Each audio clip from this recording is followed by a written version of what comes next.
welcome to all the competitive scholars. So, welcome to all future bureaucrats and brilliant minds. So, we have started the political science. So, in our previous videos, we have completed the two main topics of Western and Muslim political philosophers. Now we move forward, and inshallah, in today's video, we will try to complete the political system of all important countries like UK, USA, China, America, Pakistan, India, etc. Okay, so first we have USA. USA कब हम देखेंगे political system जो है वो किस तरह का है, ठीक है। वहाँ पे अपर हाउस कौन सा है, लोअर हाउस कौन सा है, उसकी जुडिशरी किस तरह से काम करती है, लेजिस्लेशन ब्रांच किस तरह काम करती है और एग्जेक्टिव किस तरह काम करती है। पीछे हम जनरल साइंस का इंट्रोडक्शन देख चुके हैं कि किसी भी जो है मुल्क के अंदर पॉलिटिकल सिस्टम का जो बेसिक स्ट्रक्चर होता है वो तीन चीज़ों के ऊपर डिपेंड करता है। इन्हीं तीन चीज़ों पे, उसकी लेजिस्लेटिव पे, ठीक है, एग्जेक्टिव पे और उसकी जुडिशरी के ऊपर, ठीक है। तो इन तीनों चीज़ों के अंदर जितना बैलेंस होता है उसकी ऊपर डिपेंड करता है कि उस मुल्क का जो है वो पॉलिटिकल निज़ाम जो है, सियासी निज़ाम जो है वो किस तरह का है, ठीक है, उसका स्ट्रक्चर क्या है और वो स्टेट किस तरह की है, ठीक है। और फिर क्या क्या गया उसके फंक्शन हैं, यानी चेक एंड बैलेंसेस क्या हैं आपस में, एग्जेक्टिव, लेजिस्लेटिव और जुडिशरी के। सो यूएसए जो है पूरी दुनिया के अंदर जो है वो, ठीक है, सबसे जो शॉर्टेस्ट कॉन्स्टिट्यूशन है वो यूएसए का है, ठीक है। ये एमसीक्यूज़ में पूछ सकते हैं कि सबसे लेंथीएस्ट कॉन्स्टिट्यूशन किसका है, वो इंडिया का है, ठीक है। और सबसे छोटा किसका है कॉन्स्टिट्यूशन, यूएसए का, ठीक है। यूके यूएसए का, इन दोनों में से एक क्वेश्चन जो है वो लाजमी पेपर में आ जाता है। दोनों ही बहुत इंपॉर्टेंट है, यूके का भी पॉलिटिकल सिस्टम और यूएसए का भी, ठीक है। तो ये जो है आपने उस तरीके से इसको ज़हन नशीन करना है और फिर जो है वो आपने देखना है। अभी हमने बहुत ज़्यादा जो है ममालिक का इन कॉन्स्टिट्यूशन जो हैं वो हमें दिए गए हैं आउटलाइन में एफपीएससी की साइट पे, लेकिन हमने जस्ट इंपॉर्टेंट करने हैं, जिसमें France, Germany, Malaysia, India, Pakistan, तुर्की, Iran, China, UK and USA शामिल है। कोशिश करेंगे कि एक ही वीडियो में हम इंशाल्लाह जो है कंप्लीट करें सारे पॉलिटिकल सिस्टम को, ताकि आपको जो है बार बार सर्च आउट ना करनी पड़े वीडियोस, और एक ही वीडियो में जो है वो आपका सारा होमवर्क कंप्लीट हो जाए, ठीक है। तो जी अभी ये हमने बात कर ली एमसीक्यूज़ के लिहाज से कि शॉर्टेस्ट किसका है और लेंथीएस्ट किसका है, ठीक है। कॉन्स्टिट्यूशन जो है, ठीक है, उसके जो हैं वो 280 आर्टिकल है, ठीक है। मोंटेस्क्यू पीछे हम एक पढ़ चुके हैं, वेस्टर्न फिलोसफर, वो कहता है कि सेपरेशन ऑफ पावर किसके ज़रिए होती है, चेक एंड बैलेंसेस के थ्रू। किसके दरमियान में, इन्हीं तीनों के दरमियान में, एग्जेक्टिव, जुडिशल, लेजिस्लेटिव के दरमियान में चेक एंड बैलेंस से क्या बनती है, सेपरेशन ऑफ पावर थ्योरी, और इसी से फिर पॉलिटिकल सिस्टम बनता है। यहाँ पे दोबारा बताने का मकसद ये था कि आपको याद आ जाए कि किसने थ्योरी दी थी, और यही जो है वो बेस है किसी भी पॉलिटिकल सिस्टम की, किसी भी मुल्क के अंदर। जब हमें ये तीनों चीज़ें समझ आ जाएंगी तो हम अंदाज़ा लगा सकते हैं उस स्टेट का कॉन्स्टिट्यूशन जो है वो किस तरह का है, ठीक है। तो किसी भी कॉन्स्टिट्यूशन के अंदर जो आपने चंद बातें याद रखनी है वो यही तीन चीज़ें हैं, सेपरेशन ऑफ पावर और चेक एंड बैलेंस किसके दरमियान, एग्जेक्टिव, जुडिशल, लेजिस्लेटिव के दरमियान, ठीक है।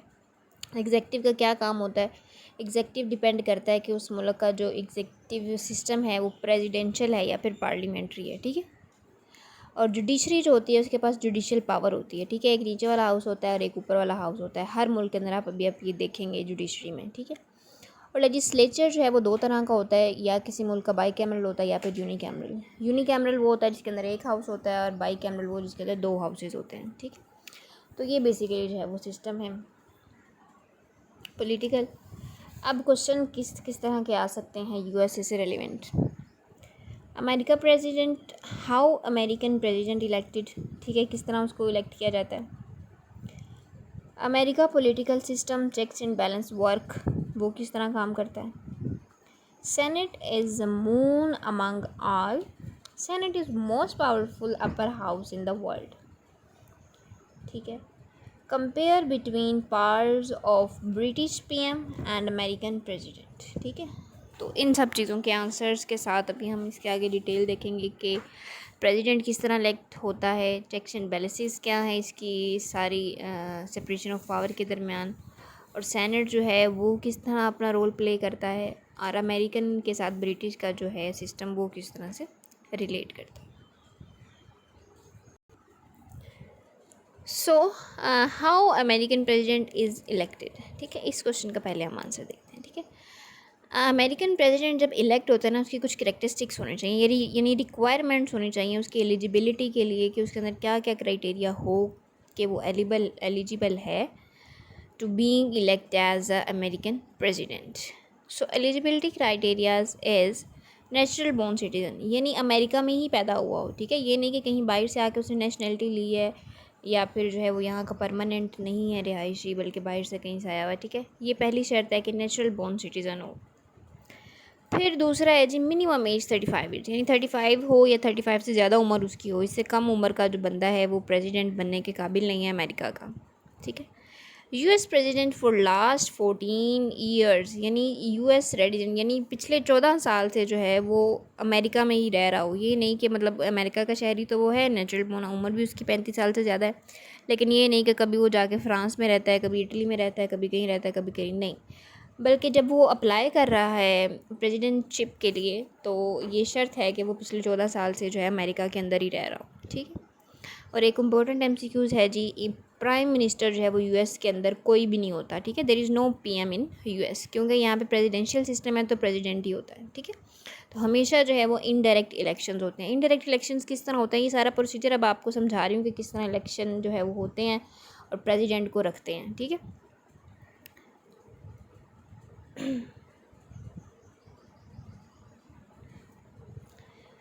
फिर जी जो अमेरिका में है उसके अंदर दो सिस्टम हैं, ठीक है। बाई कैमरल यानी हाउस है इसका, ऊपर वाले हाउस को सेनेट बोलते हैं और नीचे वाले हाउस को एचओआर बोलते हैं। एचओआर का मतलब है हाउस ऑफ रिप्रेजेंटेटिव्स। ये क्वेश्चन उन्होंने पूछा ना कि सेनेट जो है वो किस तरह काम करता है, तो सेनेट जो है वो मून की तरह काम करता है और मोस्ट पावरफुल है। अपर हाउस हमेशा भी किसी मुल्क का जो है वो ताकतवर ही होता है, और इन दोनों को मिला के कांग्रेस बोलते हैं। ये आगे जाके हम देखेंगे इसकी डिटेल, ठीक है। अभी हमने देखना है कि प्रेसिडेंट जो है वो किस तरह हायर करते हैं। लोग जो हैं वो वोट करते हैं, यानी अवाम जो है अमेरिका की वो वोट देती है, ठीक है। इलेक्ट्रल कॉलेजेस को, डिफरेंट इलेक्ट्रल कॉलेजेस बने होते हैं वहाँ पे, ठीक है। मिसाल के तौर पे मुख्तलिफ लोग खड़े हुए हैं इलेक्शंस पे, ठीक है, कि वो चाहते हैं हम इलेक्शन लड़ना चाहते हैं, और फिर लोग जो हैं उनको डायरेक्ट वोट देते हैं, ठीक है। तो उन जैसे लोगों को मिला के, ठीक है, फिर एक कॉलेज बनाया जाता है। यानी मुख्तलिफ, मिसाल के तौर पर अगर जो है 100 बंदा खड़ा हुआ है, ठीक है, तो 100 बंदे को लोग जो है वो वोट देंगे। तो उसमें से मिसाल के तौर पर अगर 50 लोग जीते हैं, तो 50 लोग जो है मिला के क्या बना दिया, इलेक्टोरल कॉलेज बना दिया मुख्तलिफ जगह पे, ठीक है। और फिर जितने लोग हैं, ठीक है, अपने में से किसी एक को मुंतखब करते हैं। फॉर एग्जांपल अगर वो 50 लोग हैं, तो 50 लोग जो है वो वोट देंगे, 50 लोग एक दूसरे को। तो जिसके वोट ज़्यादा हैं, ठीक है, वो उसमें से एक को मुंतखब कर लेते हैं वोट के ज़रिए, ठीक है। तो मिसाल के तौर पे कुछ फ़र्जी रियासतें हम बनाते हैं, जैसे हमने अमेरिका की यहाँ पे रियासतें बना ली। मिसाल के तौर पे हमने 6 रियासतें बना ली, ठीक है। एक रियासत में हमने कहा 100 इलेक्टोरल कॉलेज हैं, अगली रियासत में 50 है। अमेरिका कौन सा छोटा है, ठीक है। अगले में 80 हैं, फिर 120 हैं, फिर 70 हैं, 160। ये हमने फ़र्जी बना लिया, ठीक है।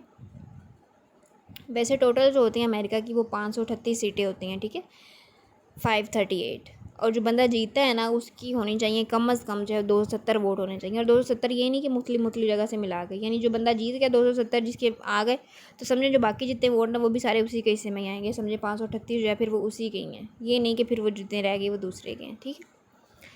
यूएसए और इधर कुछ मखसूस सीटें हैं, ठीक है, जिनमें जो बाइडन जीता है, ठीक है। तो आपको जो है वो कुछ जो है ट्रम्प जीते हैं, तो इधर ये नहीं होता कि जिस रियासत में जो है वो जितनी हैं उसकी सीटें हैं, मैंने आपको बताया, तो जो है वो उसी की सीटें होती हैं, सही है। अब आगे इसका प्रोसीजर क्या है।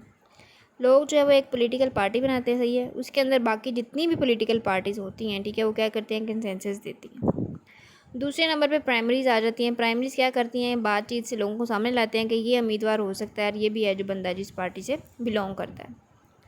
फिर तीसरा नेशनल कन्वेंशन बनते हैं। प्रेसिडेंट जो है वो बनना चाह रहा है, ठीक है, वो सामने आता है, अपने आइडियाज़ बताता है, जो खड़ा होना चाहता है एज आ प्रेसिडेंट अपने आइडियाज़ बताता है अपनी अपनी पार्टी के अंदर। फिर अपनी पार्टी से अंदर जिसके जो है वो ज़्यादा अच्छे लगते हैं, उसका सेंट्रल मोटो अच्छा लगता है, ठीक है, आइडिया अच्छा लगता है, तो फिर जो है अपने उम्मीदवारों से इलेक्शन करवाती है, ठीक है। और इंटरनल पार्टी के अंदर फिर जो इलेक्शन जीता है उसको नेशनल कन्वेंशन वाले दिन जो है वो सारी पार्टीज़ अपने अपने प्रेसिडेंशियल कैंडिडेट्स को अनाउंस करती है। यानी जिस दिन फिर होता है इलेक्शन कन्वेंशन डे उसे बोलते हैं यूएसए में, तो उस दिन जो है वो अपनी अपनी पार्टी अनाउंस करती है कि हमारी तरफ से ये बंदा खड़ा हुआ है, ठीक है।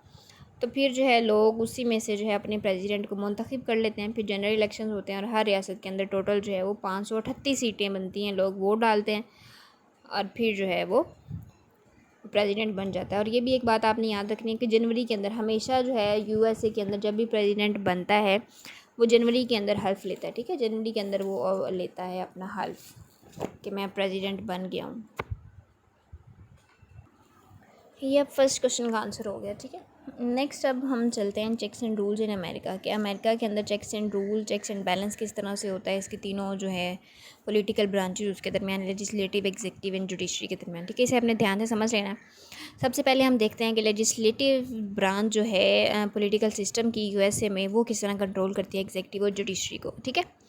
लेजिस्लेटिव जी काम करती है जुडिशरी के ऊपर, जो है वो जजेस अपॉइंटमेंट करती है, लेजिस्लेटिव का काम है, ठीक है, यूएसए में। और लोअर कोर्ट फॉर्मेशन जो है वो भी लेजिस्लेचर ब्रांच ने ही बनाना है जुडिशरी का यूएसए में, ठीक है। और फिर क्या करती है जी लेजिस्लेटिव एग्जीक्यूटिव के ऊपर जो है प्रेसिडेंशियल अपॉइंटमेंट जो है वो भी लेजिस्लेटिव के थ्रू होती है, ठीक है। जो प्रेसिडेंट बनता है उसके अपॉइंटमेंट जो है वो यही लेती है लेजिस्लेटिव। फिर क्या करती है जी power to override the residential election by 2 to 3 majority, ठीक है। 2 to 3 मेजोरिटी से जो है वो रेजिडेंशियल इलेक्शन जो है वो भी ओवरराइड कर सकती है, ठीक है। और रेटिफिकेशन कर सकती है ट्रीटीज़ की 2/3 के बिहाफ पे, ठीक है। इम्पीचमेंट का क्या मतलब होता है कि लेजिस्लेशन जो है वो 2/3 तरीके से परसेंटेज को वजह घर भेज सकती है, ठीक है। यानी इलेक्शन अगर उसे लग रहा है फेयर नहीं है तो वो 2/3 मेजोरिटी से जो है वो उसको घर भी भेज सकती है लेजिस्लेटिव। अगर प्रेसिडेंट पर करप्शन का इल्ज़ाम लगता है, ठीक है, यहाँ पे यूएसए के अंदर, ठीक है, कोई कहता है कि प्रेसिडेंट ने जी करप्शन की है, तो फिर इम्पीचमेंट होती है। इम्पीचमेंट को फिर कंफर्म पहले कौन करता है? एचओआर कौन था? House of representative, lower house, ठीक है। लोअर हाउस फिर क्या करेगा? चीफ जस्टिस को बताएगा, चीफ जस्टिस जो है वो सुप्रीम कोर्ट को मसला बताती है और फिर जो है वो लेजिस्लेटिव जो है वो उसको कैंसिल करके प्रेसिडेंट को घर भेज देता है और फिर दोबारा से इलेक्शन होते हैं और सारा काम होता है। अब सेकंड नंबर पे हम देखते हैं कि जुडिशरी जो है वो किस तरह कंट्रोल करती है लेजिस्लेटिव को, ठीक है।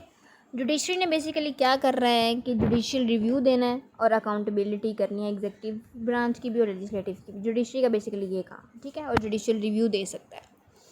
फिर आते हैं हम इसकी थर्ड वन पे कि एग्जीक्यूटिव जो है वो किस तरह कंट्रोल करती है जुडिशरी को, लेजिस्लेटिव को। एग्जीक्यूटिव जो है कंट्रोल करती है जुडिशरी को स्टेट कोर्ट के ज़रिए, ठीक है। और अपॉइंटमेंट ऑफ जजेस जो है जितने भी जुडिशरी के अंदर जजेस अपॉइंट होते हैं वो सारे एग्जीक्यूटिव अपॉइंट करती है।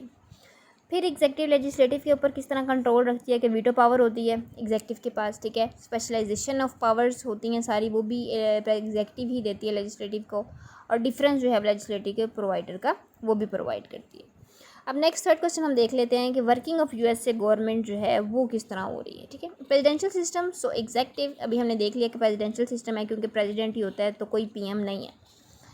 Presidential system, so executive is president and legislator is bicameral. Bicameral है ना, दो हाउस में मैंने आपको बताया, ऊपर वाला जो है वो सेनेट कहलाता है, नीचे वाला एचओआर रिप्रेजेंटेटिव कहलाता है, दोनों को मिला के कहते हैं कांग्रेस।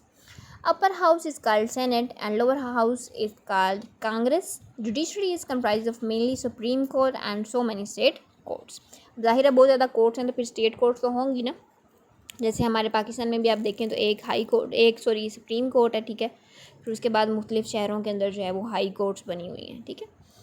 नेक्स्ट अब हमने पॉलिटिकल सिस्टम देखना है दूसरे मुल्क का, फ्रांस का, ठीक है। फ्रांस का पॉलिटिकल सिस्टम जो है वो सेमी प्रेसिडेंशियल है और लेजिस्लेटर इसका बाई कैमरल है, यानी इसमें भी दो हाउसेज हैं। बाई कैमरल का मतलब क्या होगा कि दो हाउस, यूनिकैमरल होगा तो एक ही हाउस होगा। इसके अपर हाउस को कहते हैं सेनेट और लोअर हाउस को बोलते हैं नेशनल असेंबली फ्रांस में, ठीक है। एमसीक्यूज अब आपने देखने हैं 92 आर्टिकल्स हैं कॉन्स्टिट्यूशन ऑफ फ्रांस के, ये एमसीक्यूज़ में आ सकता है। यहाँ पे कोई जो है वो रूल ऑफ लॉ नहीं है। रूल ऑफ लॉ का क्या मतलब है कि अमीर और गरीब के अंदर जो है वो फ़र्क नहीं किया जाता, ठीक है, दोनों को जस्टिस पे रखा जाता है। और एडमिनिस्ट्रेटिव लॉ जो है वो भी है, ठीक है। एडमिनिस्ट्रेटिव लॉ का क्या मतलब है कि अमीर के लिए जो है वो अलग है और गरीब के लिए अलग है। तो रूल ऑफ लॉ जो है वो फ्रांस में नहीं है, यानी जस्टिस नहीं है, बल्कि एडमिनिस्ट्रेटिव के लॉ का मतलब है अमीर के लिए कोई और कानून है और गरीब के लिए कोई और कानून है फ्रांस के अंदर।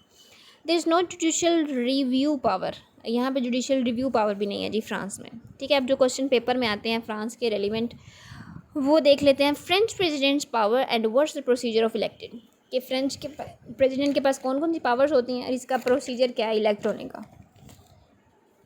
फिर local government system of France, इसको हम सेमी प्रेसिडेंशियल इसलिए बोल रहे हैं क्योंकि जुडिशियल रिव्यू यहाँ पे नहीं है, जुडिशियल पावर नहीं है और यहाँ का भी जो है हेड उसको प्रेसिडेंट बोलते हैं।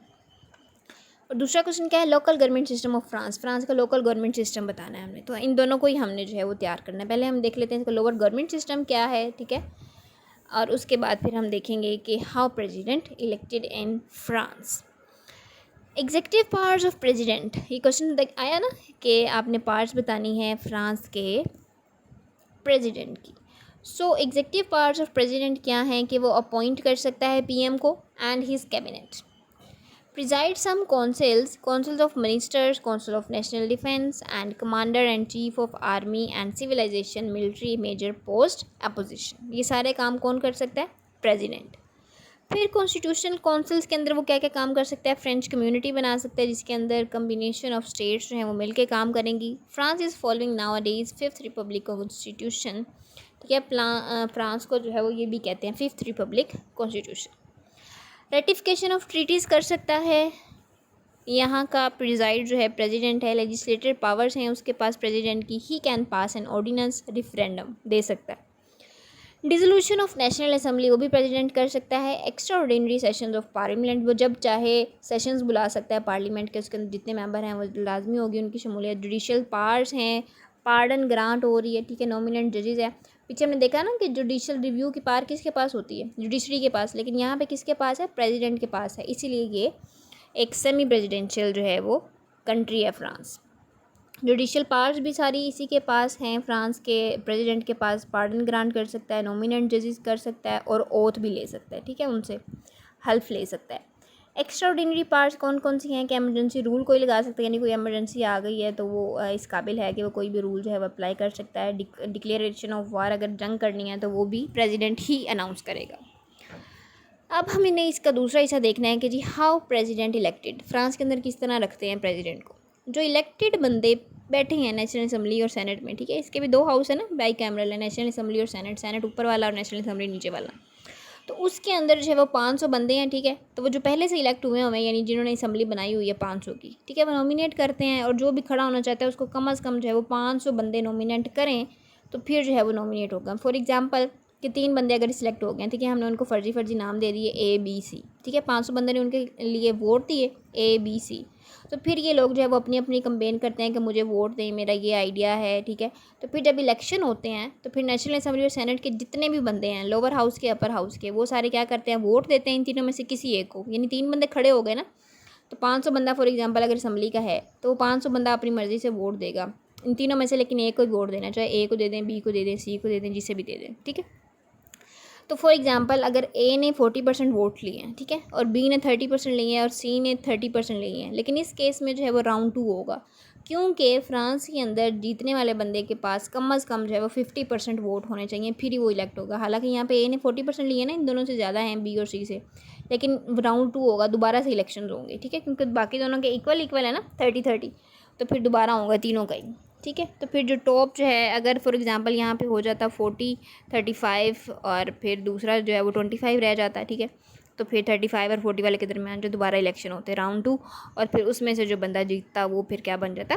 प्रेसिडेंट। यानी यहाँ पे जो है वो डेमोक्रेटिक के तौर पे आम बंदा जो है वो वोट नहीं करता, बल्कि नेशनल असेंबली के अंदर जो पहले से सिलेक्टेड होकर बंदे आए हुए हैं उन्हीं के अंदर से नॉमिनेशन होती हैं, फिर बंदा जो है वो सिलेक्ट हो जाता है, प्रेसिडेंट सिलेक्ट हो जाता है।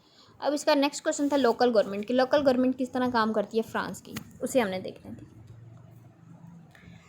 तो वो कह रहे हैं कि जैसे पाकिस्तान के अंदर मुख्तलिफ हिस्से हैं, लोकल गवर्नमेंट हमारी किस तरह काम करती है। पहले फेडरल गवर्नमेंट आती है ना, वो पूरे सूबे के अंदर काम करती, सॉरी पूरे मुल्क के अंदर काम करती है। फिर फेडरल गवर्नमेंट के नीचे क्या आती हैं?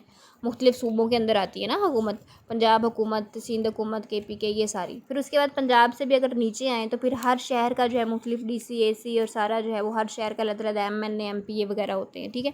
फिर उससे भी नीचे आएँ, शहर से नीचे तहसीलें होती हैं, तहसीलों से नीचे अगर आ जाएँ कौंसल्स बनी होती है, जैसे हम कहते हैं ज़िला कौंसल का ये हेड है, ये है, वो है, ठीक है। तो इसी तरह से फ्रांस में भी जो है लोकल गवर्नमेंट ये इसी को बोलते हैं कि वो किस तरह से काम करती है। तो सबसे पहले इनका जो नीचे वाला है, ठीक है, वो कौन होता है? म्यूनसिपल या फिर कम्यून उसे बोलते हैं, ठीक है, जो हेड होता है, मेयर होता है किसका? नीचे वाली कम्युनिटी का। उसके बाद फिर डिपार्टमेंट्स आते हैं, ठीक है। डिपार्टमेंट को ओवर हेड करना होता है, ओवर रूल करना होता है किसने? लोकल गवर्नमेंट ने। उसके बाद जो है रीजन वाइज होती है और फिर जो है वो पूरे मुल्क को संभाला जाता है, ठीक है।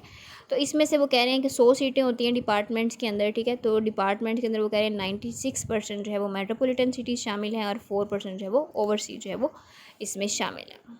तो जर्मनी और मलेशिया को गवर्नमेंट का सवाल जो है वो आज तक पेपर में नहीं आया, ठीक है, वो इंपॉर्टेंट नहीं है, जर्मनी और मलेशिया। नेक्स्ट हम जर्मनी और मलेशिया को जस्ट जनरल सा देख लेते हैं कि उसका जो है वो किस तरह का लेजिस्लेटिव क्या है उसका, ठीक है। तो वो बस जनरल सा एमसीक्यूज़ के लिए 1-2 लाइन में। Germany parliamentary constitution and bicameral, यानी जर्मनी के अंदर कौन सा है निज़ाम हुकूमत का, पार्लियामेंट्री। पहले जो भी हम 2 पढ़ ली, फ्रांस और यूएसए, वो क्या था, प्रेसिडेंशियल। यूके भी जो है वो मिलता जुलता ही है यूएसए से, इसलिए हमने अलग यूके जो है वो नहीं किया। और it's upper house is card, अब चूंकि बाइकैमरल है जर्मनी तो इसके अपर हाउस को बोल रहे हैं बॉन्ड्स पार्ट, ठीक है। And it's lower house is called Bundestag, ठीक है। ऊपर वाले हम हाउस को कह रहे हैं बॉन्ड्स पार्ट और नीचे वाले को Bundestag. It's head is known as chancellor, इसके हेड को क्या बोलते हैं, चांसलर। जैसे बाकियों को हम प्रेसिडेंट बोल रहे थे, है ना, तो इसके हमने क्या बोलना है, चांसलर जर्मनी के अंदर। तो एमसीक्यू जो है वो आ सकता है। पूरी दुनिया में वाहिद ये मुल्क है जिसके पार्लियामेंट हेड को पीएम नहीं बल्कि चांसलर बोलते हैं। बाकी हर जगह पे पीएम बोलते हैं ना कि ये प्राइम मिनिस्टर है पार्लियामेंट्री मुल्क के अंदर, ठीक है। लेकिन यहाँ पे क्या बोल रहे हैं, सिर्फ जर्मनी के अंदर इसको चांसलर बोल रहे हैं। तो एमसीक्यू आ सकता है कि जर्मनी के हेड को क्या बोलते हैं, चांसलर। ये बोल सकते हैं कि चांसलर जो है वो किस मुल्क के हेड को बोलते हैं, तो वो जर्मनी होगा, ठीक है। Next Malaysia, it's constitution is parliamentary, इसका भी पार्लियामेंट्री है and bicameral. It's upper house is called Dewan Rakyat and lower house is known as Dewan Negara. It's head is called PM, इसके हेड को क्या बोलते हैं, पीएम। पीएम कौन होता है, जो ओनर होता है कंट्री का। It's nominal head is king, इसके नॉमिनल हेड को हम बोलते हैं किंग, ठीक है। जो सेरेमोनियल उसके पास पार्ट होती है। मलेशिया का एक जो है स्टेट रीजन है जो कि इस्लाम है, ठीक है। मलेशिया भी जो है वो इस्लामिक कंट्री है, स्टेट रीजन है। नेक्स्ट है इंडिया। इंडिया का जो है वो तकरीबन पाकिस्तान से मिलता जुलता ही है, ठीक है, same replica of Pakistan. Question आ जाता है कि जी 42 अमेंडमेंट जो हुई इंडिया के कॉन्स्टिट्यूशन के अंदर, उसके मुताबिक इंडिया वालों ने ख़ुद को कहा कि मैं एक सेकुलर स्टेट हूँ। तो क्या ये ठीक है या नहीं, तो ये क्वेश्चन पेपर में आता है, ठीक है। तो अब आपने ख़ुद भी सोचना है, ठीक है, और अपनी भी आपने इसके अंदर जो है वो एनालिसिस लिखनी है कि क्या वाकई इंडिया जो है वो एक सेकुलर स्टेट है या नहीं। सेकुलर स्टेट बेसिकली कौन सी होती है, वो जहाँ पे मज़हब की बुनियाद पर किसी से फ़र्क नहीं किया जाता, ठीक है। मज़हब को दूर रखा जाता है सियासत से, यानी ये नहीं कि ये हिंदू है तो जी इसको हम जॉब पे रख लेते हैं और जो है पाकिस्तानी इसको हमने जॉब पे नहीं रखना, ठीक है। ये हमारे मुल्क में रहता है, ठीक है। इस्लाम इसका मज़हब है, मुसलमान है तो इसे हमने नौकरी पे नहीं रखना, ठीक है। या अगर हमने नौकरी पे रख लिया तो हम हिंदू को जी इतनी तनख्वाह देंगे, फॉर एग्जांपल 50,000 देंगे, और वही काम अगर हम मुसलमान से करवा नौकरी पे रख के करें तो उसे हम जो है वो 20,000 देंगे, ठीक है। तो आपने देखना है कि इंडिया सेकुलर स्टेट है या नहीं, ठीक है, सोचना है आपने खुद भी। सो इट्स कॉन्स्टिट्यूशन इज़, इसको आपने खुद प्रिपेयर करना है, ठीक है। It's constitution is parliamentary and bicameral, India का कॉन्स्टिट्यूशन भी पार्लियामेंट्री है और बाईकैमरल है। इसके अपर हाउस को बोलते हैं राज्यसभा और लोअर हाउस इंडिया का है लोकसभा, जिसे भारत सभा भी कहते हैं। Her honour is called president, India के भी जो ऑनर है उसको क्या बोलते हैं, प्रेसिडेंट। जो 4 खूबियाँ जो हैं वो यहाँ पे यूएसए वाली हैं जो इम्प्लीमेंट होती हैं, जो पीएम के ऑथेंटिकेशन को रिप्रेजेंट करती हैं। नेक्स्ट हम देखते हैं तुर्की, ईरान एंड चाइना, ठीक है। तुर्की जो है उसका जो सिस्टम है गवर्नमेंट का वो प्रेसिडेंशियल है, यूनिकैमरल है और टर्क ग्रैंड नेशनल असम्बली। अब चूँकि यूनिकैमरल है तो उसमें लोअर हाउस अपर हाउस नहीं होगा, एक ही हाउस है, तो उसे क्या कह रहे हैं, Turk grand national assembly. Iran के अंदर भी प्रेसिडेंशियल सिस्टम है और यूनिकैमरल है, यूनिकैमरल है तो उसका हाउस को बोलते हैं इस्लामिक कंसल्टेटिव असम्बली। चाइना का सिस्टम जो है गवर्नमेंट का वो पार्लियामेंट्री है, यूनिकैमरल है और इसके जो है सिस्टम को क्या कहते हैं, Chinese people national Congress. China के अंदर जी सारी की सारी पावर जो है वो उनके सारे काम जो है नेशनल बेक कांग्रेस के पास है, क्योंकि उनका एक ही हाउस है, ठीक है। और A1 उनका सिस्टम है, एक ही पार्टी है ज़ाहिर है, तो उसके ख़िलाफ़ जो है मुखालिफ कोई पार्टी तो है नहीं, तो सारे जो है वो मिलजुल के काम करते हैं और एक जो अच्छा सिस्टम बनाते हैं। यही वजह है कि चाइना जो है वो तरक्की की तरफ जा रहा है दिन ब दिन और जो है सुपर पावर के तौर पे उभर रहा है पूरी दुनिया के अंदर। नेक्स्ट जी क्वेश्चन है role of military in Turkish political system, ठीक है, कि रोल क्या है मिलिट्री टर्किश पॉलिटिकल सिस्टम का, कि वो किस तरह से तुर्की की जो है फ़ौज वो किस तरह से किरदार अदा करती है पॉलिटिकल सिस्टम के अंदर। तो टर्की का जो सिस्टम प्रेसिडेंशियल है, अभी हमने पढ़ा, यूनिकैमरल है और इसकी जो असम्बली है वो क्या है, टर्क ग्रैंड नेशनल असम्बली। ठीक है। तो ये क्वेश्चन जो है वो 2024 के पेपर में आया था, CSS के 2024 में। तो आपने इसको देख लेना है कि क्यों इंपॉर्टेंट है ये। अभी 2025 के पेपर में भी आया है क्वेश्चन के role of military in Turkish political system, किस तरह से जो है वो रोल प्ले करती है टर्की की फ़ौज। तो 1987 में जो है से पहले जो है वो ज़्यादा रोल प्ले करती थी मिलिट्री जो है, ठीक है। उसके बाद कॉन्स्टिट्यूशन इनका चेंज हुआ और उसके बाद जो है वो अलहदा कर दिया गया मिलिट्री को पॉलिटिकल सिस्टम से टर्की के। तो अभी हम देखते हैं कि पहले उसके पास क्या कंट्रोल थे और बाद में उसने क्या क्या कंट्रोल खो दिए। तो आपने इसको डिटेल से एनालिसिस करके लिखना है, ठीक है। यहाँ पे मेन जितने पॉइंट्स हैं वो सारे मैंने मेंशन किए हुए हैं। तो हम देखते हैं कि 1987 से पहले क्या कंडीशन थी। 1987, ये अगर आपको मेरे यहाँ पे नोट्स से नज़र ना भी आए, ठीक है, इसलिए मैं साथ बोल रही होती हूँ, तो आप अपने नोट्स बना लिया करें। तो बिफ़ोर क्या कंडीशन थी 1987 से पहले जी। ऑटोमन टाइम, जब ऑटोमन का टाइम था, मिलिट्री हैज़ सक्सीड इम्पोर्टेंस, ठीक है, बहुत ज़्यादा जो है इम्पोर्टेंस की हामिल थी, ग्रेट इम्पोर्टेंस की हामिल थी। Military is guardian of the state. Military को समझा जाता था कि ये गार्डियन ऑफ स्टेट है, ठीक है, इसके बगैर कुछ नहीं हो सकता, ठीक है, यही मुहाफिज है। नेशनल सिक्योरिटी काउंसिल बनाई गई, ठीक है, जिसका आर्मी चीफ ही कंट्रोल करता था, ठीक है। जो नेशनल सिक्योरिटी काउंसिल थी टर्की की, अभी हमने देखा टर्क ग्रैंड नेशनल असेंबली, तो इसका हेड भी आर्मी चीफ को ही बनाया जाता था। हेड ना भी बनाया जाए तो कंट्रोल उसे नहीं करना है, आर्मी चीफ नहीं, वही सारी यहाँ पे देखेगा रूल्स एंड रेगुलेशन, और वही जो है वो ऑर्डर देगा, रूल देगा। फिर जो है मिलिट्री कोर्ट्स बनते थे, ठीक है, जो सिविलियन ट्रायल्स को हेल्प आउट करते थे किसी भी काम में, ठीक है, लोकल लेवल पे भी और बड़े लेवल पे भी। All civil departments are run by military head, और जितने भी सिविल डिपार्टमेंट्स थे, एजुकेशन का है या और जो भी हैं सिविल डिपार्टमेंट्स जो होते हैं, उन सब को भी मिलिट्री हेड ही कंट्रोल करता था। Every civilian has two ear training of army, तो जितने भी शहरी थे, ठीक है, औरतों के अलावा, ठीक है, तो उन सबको कितनी 2 साल की लाजमी तौर पे आर्मी की ट्रेनिंग दी ही जाती थी, ठीक है, और मिलिट्री वालों का कोई ऑडिट नहीं होता था, सही है। तो जाहिर है जब सिविल वगैरह के और सारे जो है वो देखने ही उन्होंने हैं आर्मी वालों ने, तो उनका कोई ऑडिट जो है यानी किसी भी ज़िंदगी के शोबे के अंदर जो है वो ऑडिट नहीं होता था, ठीक है। फिर क्या हुआ जी लोगों ने सोचा कि इससे जो है हमारी सिक्योरिटी थ्रेट है, ठीक है, तो उससे जो है वो बाहर रखना पड़ेगी आर्मी से, ठीक है। थ्रेट परसेप्शन लोगों ने अपने आप से परसेप्शन कर ली, ठीक है। सिविलियन गवर्नमेंट जो है वो फैसिलिटेट करने लग पड़ी लोगों को, जिससे लोगों ने कहा कि जी हमें आर्मी के जंगल से है वो बाहर आना पड़ेगा, ठीक। तो यहाँ पे फिर उन्होंने कोपनहेगन क्राइटेरिया दिया। इसके मुताबिक क्या है, इस कंसेप्ट के मुताबिक, जिसमें कोई भी मुल्क इस काबिल होता है कि वो क्या करे, पोज करे कि मैं जो है वो 3 चीज़ों की बुनियाद पर जो है वो अलग करना चाहता हूँ आर्मी को कॉन्स्टिट्यूशन से। स्ट्रॉन्ग सिविल उसने बनाई, ठीक है, लोगों की उसने जो है वो उसमें बहुत ज़्यादा मर्जी शामिल की, ठीक है। इंस्टीट्यूशंस इन्होंने इसने कहा कि अलहदा होना चाहिए, और डेमोक्रेटिक जो है वो टर्की मुल्क होना चाहिए हमारा। फिर इसके 1987 का कॉन्स्टिट्यूशन चेंज हुआ, और उसके मुताबिक फिर क्या हुआ जी कि गार्डियन मिलिट्री रिमूव। 1987 के कॉन्स्टिट्यूशन के बाद क्या हुआ कि गार्डियन जो था मिलिट्री का उसे रिमूव कर दिया गया, ठीक है। नेशनल सिक्योरिटी काउंसिल जो थी पहले आर्मी हेड के पास थी, बाद में वो प्रेसिडेंट के कंट्रोल में दे दी गई। फिर सिविलियन हेड्स पहले आर्मी के थे, उन्हें ख़त्म कर दिया गया, ठीक है, बल्कि वो आम बंदे ही चलाते थे जो सिविलियन डिपार्टमेंट्स थे।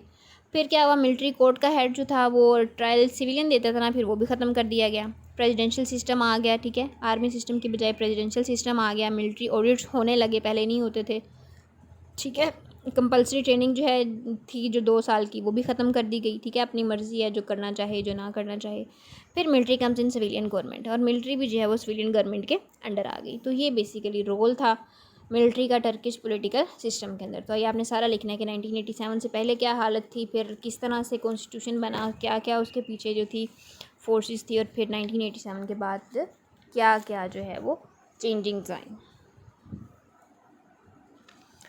नेक्स्ट हम देखते हैं कि जी हर जगह जहाँ पे जुडिशल की पावर होती है, ठीक है, वो सुप्रीम कोर्ट के पास कहीं होती है, ठीक है, ईरान में गार्डियन के पास होती है, सही है। ईरान में किसके पास है जुडिशल रिव्यू की पावर? सुप्रीम कोर्ट के पास। 2016 में जो है वो इंटेनमेंट करने की कोशिश की गई, ठीक है, कि लोग जो है वो समझदार हो गए हैं, ठीक है। और रिजल्टेंट डेमोक्रेट जो है वो कौन था? JS मिल। ये MCQs में आ जाता है, ठीक है, कि रिजल्टेंट डेमोक्रेट जो है वो किस बंदे की खासियत है, किस फिलोसफर की खासियत है? वेस्टर्न है JS मिल। फिर कंक्लूजन हम निकाल लेते हैं इसी टर्की वाले कंसेप्ट का कि still proper civilian military balance is not maintained. तुर्की के अंदर वो कह रहे हैं अभी भी सिविलियन और मिलिट्री का जो बैलेंस है वो नहीं हो सका, चेक एंड बैलेंस प्रॉपर तौर पे नहीं हो सका, मेंटेन नहीं हो सका, सिविलियन सुपरमेसी है वहाँ पे, ठीक है।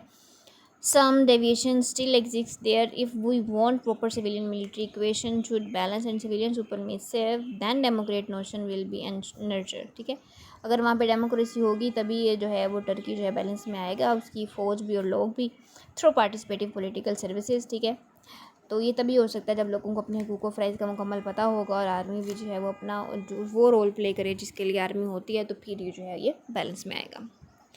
नेक्स्ट अब हम कंसेप्ट करने लगे हैं लोकल गवर्नमेंट का ईरान के अंदर। ईरान में भी जो लोकल गवर्नमेंट का सिस्टम है वो प्रेसिडेंशियल है। ठीक है, और यूनिकैमरल इसका हाउस है। यूनिकैमरल का मतलब है कि एक ही हाउस है, तो उसको क्या कहते हैं, इस्लामिक कंसल्टेटिव असेंबली। ठीक है, 270 इसके मेंबर्स होते हैं जो 4 साल के लिए अपॉइंट होते हैं। ठीक है, 4 साल के बाद फिर दोबारा जो है वो अगले आ जाते हैं 270 लोग। ठीक है, और यूनिकैमरल है तो चूंकि इसकी लेजिस्लेटिव ब्रांच है तो वो ही लॉ मेकिंग बनाती है। ठीक है, अब हमने देखना है इसकी एग्जेक्टिव, लेजिस्लेटिव और जुडिशरी ब्रांचेस आपस में किस तरह काम करती हैं।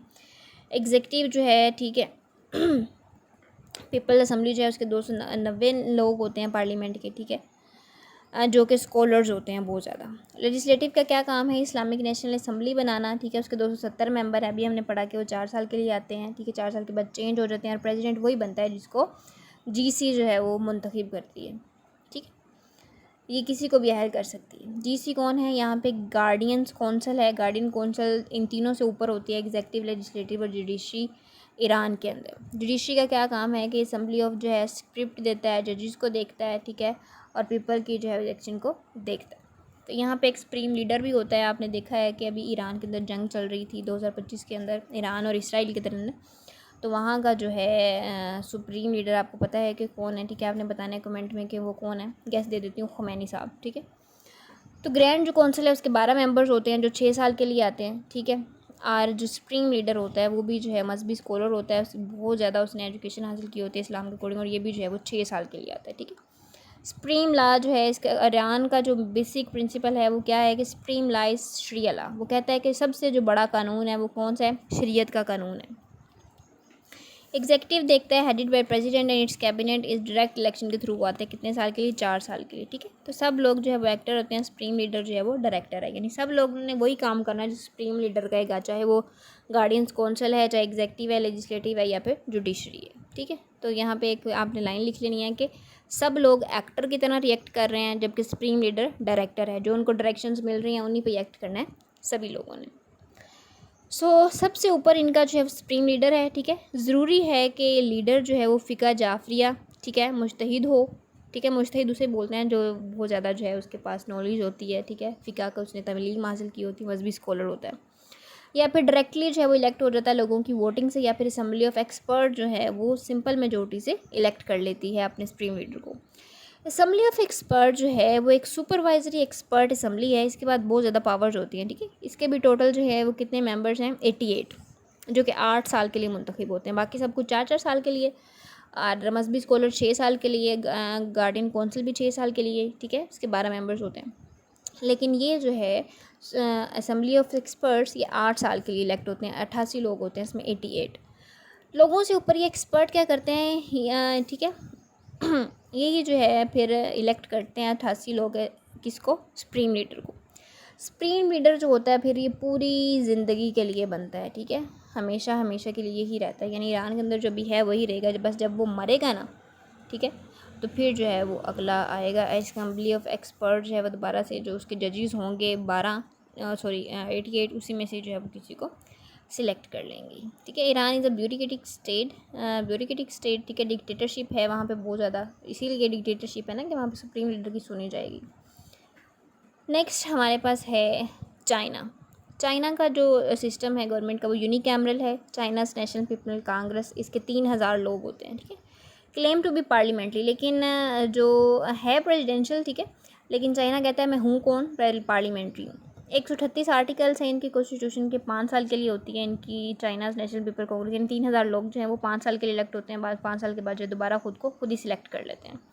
यानी होना तो इस तरह चाहिए कि दोबारा सिलेक्शन हो और लोग सिलेक्ट करें, लेकिन जो है ये दोबारा खुद ही सिलेक्ट कर लेते हैं। ठीक है, no supreme court than all powers have CNPC, यहाँ पे कोई सुप्रीम कोर्ट नहीं है। ठीक है, यहाँ की सारी पावर्स किसके पास है, CNPC। CNPC क्या है, चाइनाज नेशनल पीपल कांग्रेस। देख लेते हैं कि इसकी एग्जेक्टिव, लेजिस्लेटिव और जुडिशरी जो है वो किस तरह से काम करती है। एग्जेक्टिव का यहाँ पे क्या काम है? प्रेसिडेंट को अपॉइंट करना, पीएम को अपॉइंट करना, वाइस प्रेसिडेंट को भी ही अपॉइंट करते हैं। ट्रीटीज़ जितनी होती हैं, माहे दूसरे मुल्कों के साथ डिप्लोमेसी है, सिलेक्शन है, वॉर डिक्लेरेशन है और साइन है, ये सब कुछ कौन देता है? एग्जेक्टिव करता है। लेजिस्लेटिव का क्या काम है? बजट बनाना, लाज बनाना, amendment in constitution and policy making. And judicial will do supreme court पार, ठीक है, जुडिशरी के पास यहाँ पे सुप्रीम कोर्ट की पार है। ऑफिशियल अपॉइंटमेंट ऑफ अकाउंटेबिलिटी, ये सारा कौन करता है? जुडिशरी। एक्स्ट्राऑर्डिनरी पार्स किसके पास हैं? हेड के पास, ठीक है। Declaration of war, military commission जो है वो सारे ये देते हैं। नेक्स्ट जो है इनके क्रिटिसिज्म क्या है इनके कॉन्स्टिट्यूशन पे चाइना के, कि इनकी कॉन्स्टिट्यूशन के अंदर जो है वो अमेंडमेंट होती हैं तो वो 2/3 मेजोरिटीज़ होती हैं, ठीक है। पाकिस्तान में भी ऐसे ही होता है। फॉर एग्जांपल अगर असम्बली के अंदर जो है वो 60 लोग हैं, ठीक है, मैं सिर्फ मिसाल दे रही हूँ कि 60 लोग हैं, तो ठीक है, 60 लोगों में से 20 लोगों ने जो है वो एक अपनी राय दी है, 40 लोगों ने एक राय दी है, ठीक है, तो वो 2/3 हो गया। तो बस जहाँ पे मेजोरिटी के वोट होते हैं उसी बात को सच मान लिया जाता है, ठीक है। लेकिन दुनिया में कहा जाता है कि जिन ममालिक में 2/3 से अमेंडमेंट होती है वो बहुत ज़्यादा रिजिड अमेंडमेंट होती है, ठीक है, मुश्किल होता है। कि चाइना में भी क्योंकि एक ही पार्टी सिस्टम है इसलिए इनको ज़्यादा मसला नहीं होता, ठीक है। There is no political and civil right. China के अंदर कोई जो है वो पॉलिटिकल और सिविल राइट नहीं है। There is a basic and economic rights, ठीक है, उनके क्या है? Economic rights. And there is also need to exalt if they could themselves essence of democracy demands in any democratic state there will be 2 parties which are opposite to each other, ठीक है। Democratic मुल्क तो वही होगा ना जहाँ पे 2 parties होंगी, तो फिर लोगों की जो राय होगी उसे वोट करेंगे। लेकिन यहाँ पे है ही एक हाउस, तो फिर सब कुछ है वही खुद ही देख लेती है, ठीक है। तो प्रॉपर जो है इनका पार्लियामेंट्री सिस्टम है चाइना का, इसी वजह से जो है प्रेसिडेंशियल सिस्टम नहीं हम कह सकते चाइना को। सेपरेशन ऑफ पावर होनी चाहिए लेकिन यहाँ पर नहीं है। कहाँ पे? चाइना में। नेशनल पीपल कांग्रेस कैबिनेट जो है वो एडवाइस लेते हैं नीचे वाले हिस्से से, ठीक है। National council of China is a cabinet, ठीक है, क्योंकि ये जो है सब लोगों की मर्जी से होता है। तो एक ही पार्टी इधर है, कम्युनिज़म है यहाँ पे, ठीक है, उसी के सारे तरफदार होते हैं। अगर मुखालिफ हैं तो सारे मुखालिफ होंगे, ठीक है, दूसरी पार्टी बनाने का कोई सोचता भी नहीं है। अगर कोई बिल पर सोच भी ले कि मैं दूसरी पार्टी बनाऊँ चाइना में, तो उसको जो है वो डायरेक्ट कत्ल कर दिया जाता है। नेक्स्ट देखते हैं कॉन्स्टिट्यूशन ऑफ यूके का, यूनाइटेड किंगडम।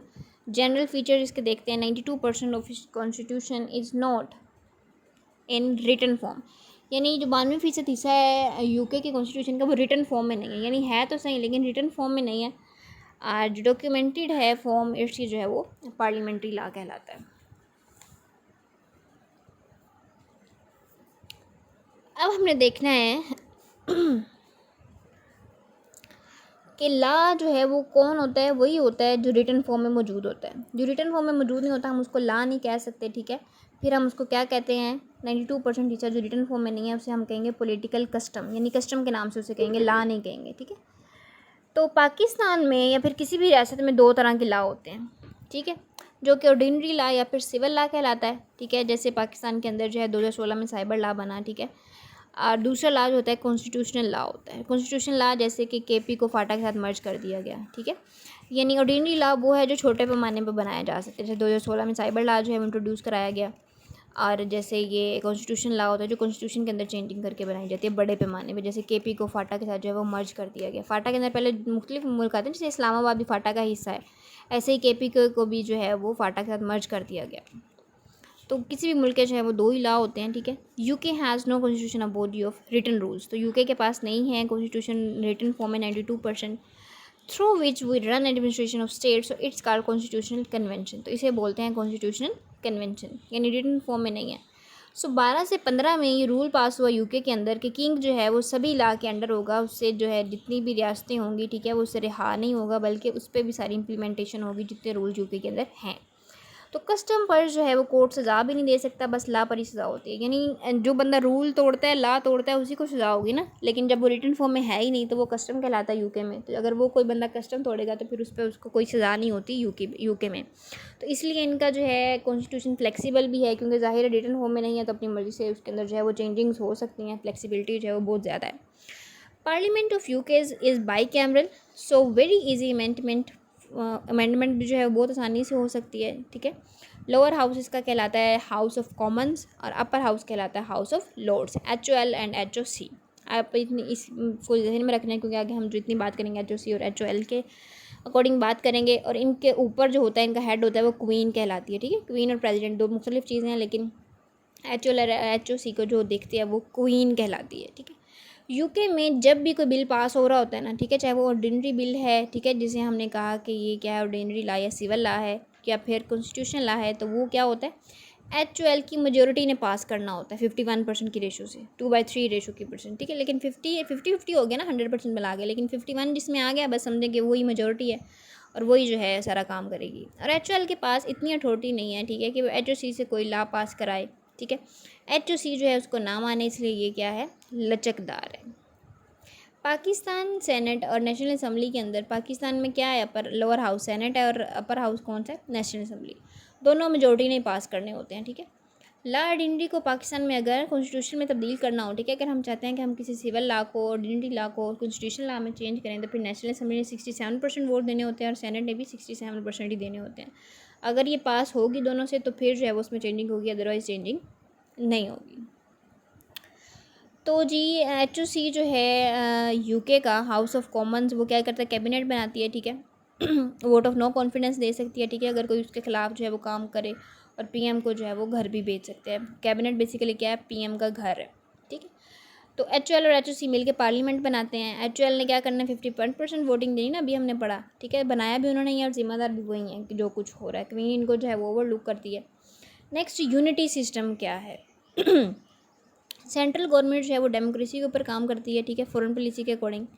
प्रोविंशियल गवर्नमेंट जो है वो एजुकेशन और हेल्थ के ऊपर काम करती है यूके की। और लोकल गवर्नमेंट जो है वो इन सबको देखती है, फेडरेशन सिस्टम के अकॉर्डिंग चलती है। There is no provincial government in UK and all function is run by central government, यानी अलग प्रोविंशियल यानी सूबाई जो है हुकूमत नहीं है, ठीक है, सेंट्रल गवर्नमेंट नहीं देखना है। This system is called unity system. तो इसी सिस्टम को यूनिटी सिस्टम करते हैं, यानी एक ही उसका सेंट्रल है पार्ट और वही जो है पूरे मुल्क को चलाती है। ये नहीं कि अलग हर सूबे की, हर स्टेट की अलग बनाई हुई, ठीक है। डिवीजन ऑफ पावर इज़ नील। तो यहाँ पर डिवीजन ऑफ पावर भी नहीं है यूके में, ठीक है। पार्लियामेंट्री फॉर्म ऑफ गवर्नमेंट है, लेजिस्लेटिव, एग्जीक्यूटिव और जुडिशरी। बस इनका क्या काम है कि कानून बनाना, नाफज करना और उसको इम्प्लीमेंट करवाना। जब भी ये चेक करना हो कि किसी रियासत की हुकूमत पार्लियामेंट्री है या प्रेसिडेंशियल, की आपको टिप बता रही हूँ, तो फिर हमने देखना है कि उसकी लेजिस्लेटरी ब्रांच और एग्जीक्यूटिव ब्रांच का आपस में क्या रिलेशन है, ठीक है। उसी से हमें पता चलेगा कि निज़ाम जो है वो पार्लियामेंट्री है या नहीं, ठीक है। पार्लियामेंट्री निज़ाम होता है कि दोनों में रब्त अगर नहीं है, तो फिर ये कौन सा सिस्टम होता है, सदारती निज़ाम, प्रेसिडेंशियल निज़ाम। और अगर इन दोनों के अंदर कनेक्शन है, तो फिर वो होता है पार्लियामेंट्री सिस्टम, ठीक है। PM पार्लियामेंट के HOC को डिसॉल्व कर सकता है, ठीक है। वो सिर्फ क्वीन को कहेगा कि भाई तुमने इस तरह करना है, तो क्वीन को वो बात माननी पड़ेगी। लेकिन जब कि HOC जो है वो डिसॉल्व होगी, तो वो खुद भी ख़त्म हो जाएगा, ठीक है, क्योंकि वो खुद भी HOC का ही मेंबर है ना, उसी से ही उन्होंने इलेक्ट किया। PM जो है वो उसी में से ही बना होता है, तो वो खुद भी जो है वो ख़त्म हो जाएगा। अब यहाँ पे कंसेप्ट है सुपरमेसी ऑफ पार्लियामेंट। यूके में पार्लियामेंट से मुराद है हाउस ऑफ कॉमन्स। और हाउस ऑफ कॉमन्स कौन सा है, लोअर हाउस, ठीक है। हाउस इन कॉमन्स ने जो भी चीज़ पास करनी है, कोई भी लॉ बनाना है ना, ठीक है, तो किसी के पास ऐसी अथॉरिटी नहीं है कि उसे रोक सके हाउस ऑफ कॉमन्स को। उनकी बात ही हरफ आखिर है, ठीक है, क्योंकि उनके ऊपर जो है वो कोई इदारा नहीं है। आला इक़्तिदार है इनका सुपरमेसी ऑफ पार्लियामेंट की, HOC की, ठीक है। तो उन्होंने जो है सुप्रीम कोर्ट भी इनके पास नहीं है, तो फुल पावर में है, तो फिर जो उनकी मर्ज़ी है वो रूल बनाते हैं और करते हैं। रूल ऑफ लॉ क्या है यूके में, कि there are 3 aspects of rule of law. Everybody is equal, 3 उनके हैं बेसिक कानून। क्या हैं जी, पहला, everybody is equal before the law irrespective of his caste, position, his everything, ठीक है। उन्होंने कहा कि कानून के अंदर जो है वो सारे के सारे बराबर हैं, कोई मसला नहीं है कि उसकी ज़ात क्या है, पोजीशन क्या है और वो क्या चीज़ है, ठीक। दूसरा क्या है, law is supreme not the man, ठीक है। उन्होंने कहा है कि जो कानून हमने बना लिया है वही सबसे ऊपर है, बल्कि ना कि इंसान, ठीक है। फिर तीसरा क्या है, if you violate the law, अगर आप कानून को तोड़ते हैं, either you rich or poor, चाहे आप गरीब हैं या अमीर, then you will be trial under some court, some जजेस एंड सम लॉ, तो फिर आपको जो है वो अदालत में लाया जाएगा, ठीक है। सऊदीया में जो है वो इस तरह नहीं होता। मोहम्मद बिन सलमान कहता है मैं ही लाऊँ, जो मैंने कह दिया वही ठीक है, ठीक है, यानी लिटरल फॉर्म में उनका ला नहीं है, बस जो मोहम्मद बिन सलमान फैसला करेगा वही होगा, ठीक है। नेक्स्ट अब क्वेश्चन जो इंपॉर्टेंट आता होता है पेपर में यूके से रेलिवेंट, अब हमने वो देखना है। क्वेश्चन है जी, व्हाट इज़ कन्वेंशन, कन्वेंशन क्या है। व्हाट आर एग्जाम, कन्वेंशन हमने पढ़ा ना कि जो रिटर्न फॉर्म में नहीं होता उसे बोलते हैं कन्वेंशन, है ना, यानी फिर वो ला नहीं उसे कहते, बल्कि उसे क्या कहते हैं, कन्वेंशन कहते हैं। जो रिटर्न फॉर्म में होगा उसे ला कहेंगे। What are examples of some conventions in UK political system, तो फिर उन्होंने कहा कन्वेंशन की कुछ एग्जाम्पल्स दें हमें यूके के पॉलिटिकल सिस्टम में। And what is sanction behind this convention, ठीक है, और कौन सा सेंक्शन लगता है हर कन्वेंशन के पीछे। चलें जी इसका आंसर देखते हैं। On two basis we can run a state before and different law and convention. Law is always defined and formulated by the political authority. Its wording is necessary, ठीक है, वर्डिंग उसके पास होने चाहिए, रिटिंग फॉर्म में होने चाहिए, और जो है अथॉरिटी होगी पार्लियामेंट के पास उसे बनाए और फिर जो है उसे अपने पॉलिटिकल फ्रेमवर्क का हिस्सा बनाए।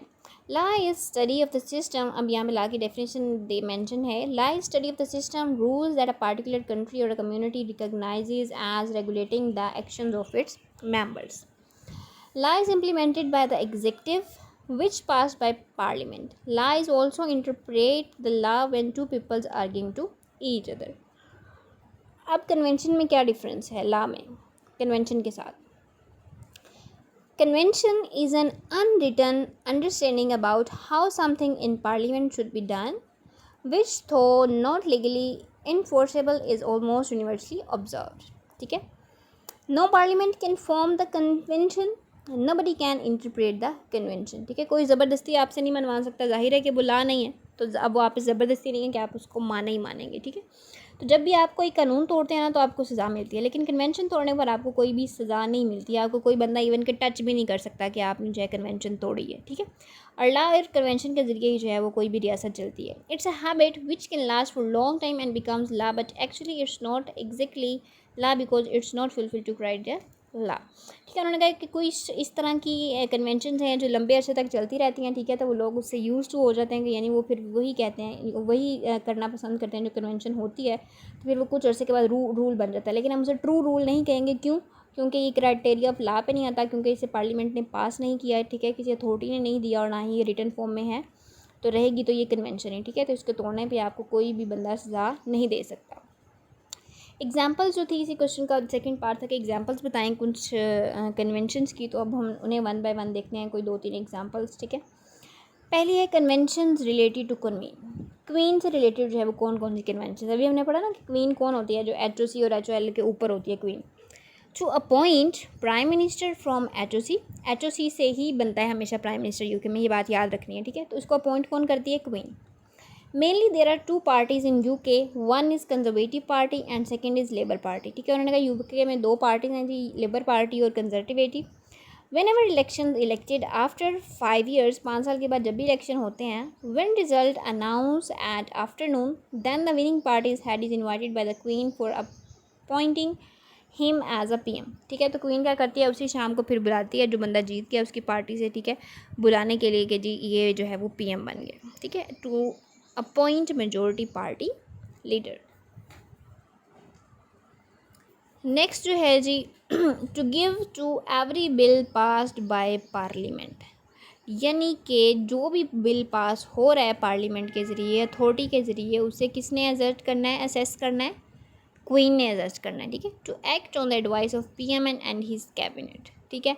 और जो भी कैबिनेट और PM कह रहा है HOC का, ठीक है, जो PM है यूके का, उसको भी एडवाइस के ऊपर एक्ट करना पड़ेगा क्वीन को। सेकेंड कन्वेंशन है रिलेटेड टू कैबिनेट। अब कैबिनेट से रिलेटेड कौन कौन सी कन्वेंशन हैं? Cabinet must have support of majority in the lower house of parliament and if it is not then vote of low confidence. Cabinet को जो है वो सपोर्ट करना पड़ेगा HOL को, ठीक है। अगर वो जो है उसे नहीं वो सपोर्ट करती तो फिर उसे वोट ऑफ लो कॉन्फिडेंस जो है मिल जाएगा कैबिनेट को। HOL is never selected for the PM, ठीक है, कभी भी HOL से सिलेक्ट नहीं किया जाता PM, it's always from HOC, but if queen select HOL then it's also possible, ठीक है, हमेशा HOC से ही होता है, लेकिन उन्होंने कहा क्वीन जो है वो सिलेक्ट कर सकती है, उसकी मर्ज़ी है कि वो HOL से सिलेक्ट कर ले। Cabinet is collectively responsible for parliament, they are like team, ठीक है। कैबिनेट जब रिस्पॉन्सिबल है पूरी पार्लियामेंट की, क्योंकि वो ज़ाहिर है एक ही हाउस में है तो वो जो है रिप्रेजेंटेटिव हैं, तो इसीलिए जो है वो सारे के सारे शामिल हैं। तीसरी कन्वेंशन है रिलेटेड टू पार्लियामेंट, पार्लियामेंट से रिलेवेंट जो कि HOC है, ठीक है। इट्स कस्टेडियन इज़ कॉल्ड स्पीकर, ठीक है, इसका जो ऑनर है वो स्पीकर कहलाता है। If speaker once is elected, it's not matter either he related to which party, he will neutral for all, ठीक है। तो जो स्पीकर बन के है ना, उसने जो है दोनों पार्टी है ना, लेबर पार्टी और दूसरी पार्टी, ठीक है, कंजर्वेटिव पार्टी, तो वो उसने किसी को सपोर्ट नहीं करना भेजा, बल्कि उसने जो है न्यूट्रल रहना है, ठीक है। और जो है वो किसी के साथ जो है मिलना नहीं है। There will be one compulsory session of HOC, और HOC के साथ उसने एक जो है वो सेशन लाजमी करना है 1 साल के अंदर, ठीक है। तो नेक्स्ट जो है जी क्वेश्चन था कि how sanctions behind this conventions, ठीक है। तो डाइसी एक कंसेप्ट है, convention are followed because convention जो है वो फॉलो करनी पड़ती हैं। क्यों?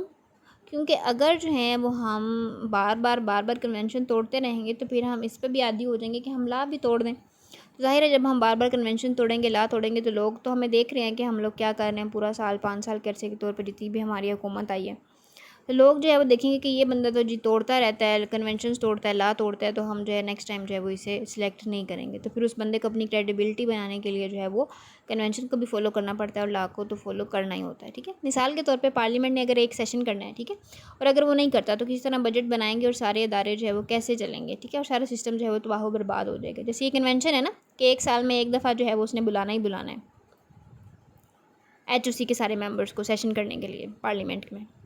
लेकिन अगर वो सेशन नहीं करता, क्योंकि कन्वेंशन है, ला तो नहीं है, तो फिर जाहिर है वो किस तरह बजट बनाएगा, किस तरह सबके मिसाइल सुनेगा, किस तरह से पता चलेगा कि किस हिस्से के अंदर जो है वो क्या कौन कौन सी रिक्वायरमेंट है, उसको किस तरह सेट करना है। तो फिर सारा सिस्टम जो है वो तबाह बर्बाद हो जाएगा।